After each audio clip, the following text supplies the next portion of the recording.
Welcome back, everyone. I am absolutely thrilled you're joining me for today's explainer. If you're building, running, or even just planning to launch an online course using WordPress, you are exactly in the right place. Today, we are demystifying the critical, often overlooked topic of WordPress LMS hosting infrastructure. Basically, we're going to pop the hood and figure out the exact technical requirements you need to run a smooth, successful course site, which is absolutely crucial if you're a new creator. We'll be focusing heavily on your PHP and memory settings, because honestly, these are the silent engines powering your entire platform. Okay, let's dive into this. We have all heard the horror stories, right? Or, man, maybe you've actually lived through one yourself. You spend months creating your content, marketing your course, building up all this hype, and then launch day finally arrives. Hundreds of excited students click buy, they try to log in, and the website completely crashes. The pages just won't load, the checkout fails, and your support inbox instantly turns into a customer service nightmare. It is literally the ultimate fear for any course creator.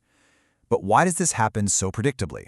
Well, today, we're going to unpack the technical reality behind these failures and, more importantly, how you can prevent them from happening to you. To do that, we are going to follow a really structured roadmap. We'll cover the WordPress LMS difference, PHP and memory limits, shared hosting versus a VPS, handling course videos, and we'll wrap up with a pre-launch tech checklist. And hey, please don't let the server jargon intimidate you. I promise we are going to translate all of this confusing stuff into simple, empowering concepts. Let's kick things off with Section 1, the WordPress LMS difference. We really need to start by understanding that a learning management system, an LMS, presents a fundamentally different infrastructure challenge than hosting just a standard everyday brochure website or a blog. I want you to think of a standard WordPress blog as a quiet library. It's mostly read-only. Visitors come in, they look at preloaded, cached pages, and the database basically barely has to lift a finger.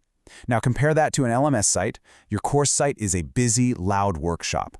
Every single student is logged in, every time they click Mark Lesson Complete, every single time they submit a quiz or download a certificate, that creates a live, real-time, write directly to your database. And because everyone is logged in and doing their own unique things, standard full-page caching completely fails.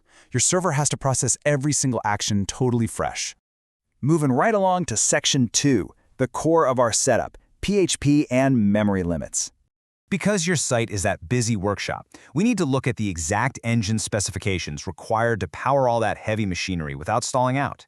If you write down anything today, make it this golden number right here, 256 megabytes.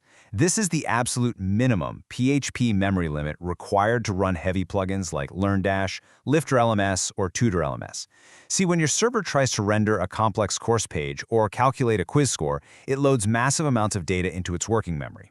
If you're stuck on a budget host that caps your memory at, say, 64 megabytes, you will inevitably hit the dreaded allowed memory size exhausted fatal error. Your course simply breaks.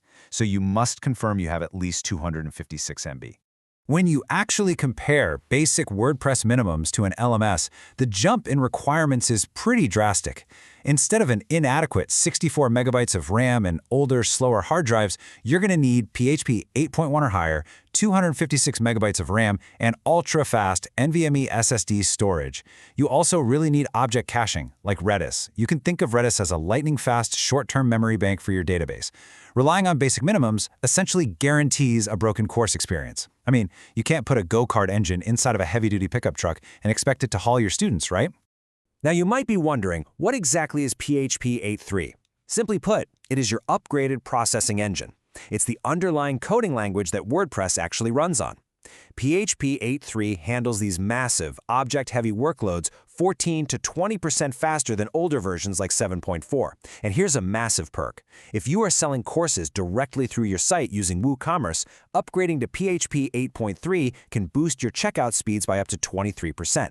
Faster processing means less waiting for your students and, crucially, zero timeouts when they're actively trying to hand you their money. Which brings us perfectly to Section 3, shared hosting versus VPS. This is the inevitable crossroads every creator faces, isn't it? Can basic shared hosting actually handle these heavy LMS workloads, or do you have to drop a bunch of money on a virtual private server right out of the gate? Well, the honest answer is that shared hosting works perfectly for early-stage courses, but with some caveats. If your shared host provides modern NVMe SSDs, Redis object caching, and that absolutely crucial 256 megabyte memory limit we just talked about, you're going to be totally fine when you launch. However, it does have a hard performance ceiling. The magic number, based on over 20 years of hosting data, is about 100 concurrent active students. The moment a big launch sends simultaneous signups past that 100 user mark, the shared server's resources bottleneck and your site is going to start to choke. Now, what's really interesting about this slide is how you can spot the warning signs before a disaster. How do you know you're hitting that shared hosting ceiling before a crash happens? You need to watch for these 5 signals to upgrade to a virtual private server, or VPS. First, exactly as we just said, crossing 100 concurrent students.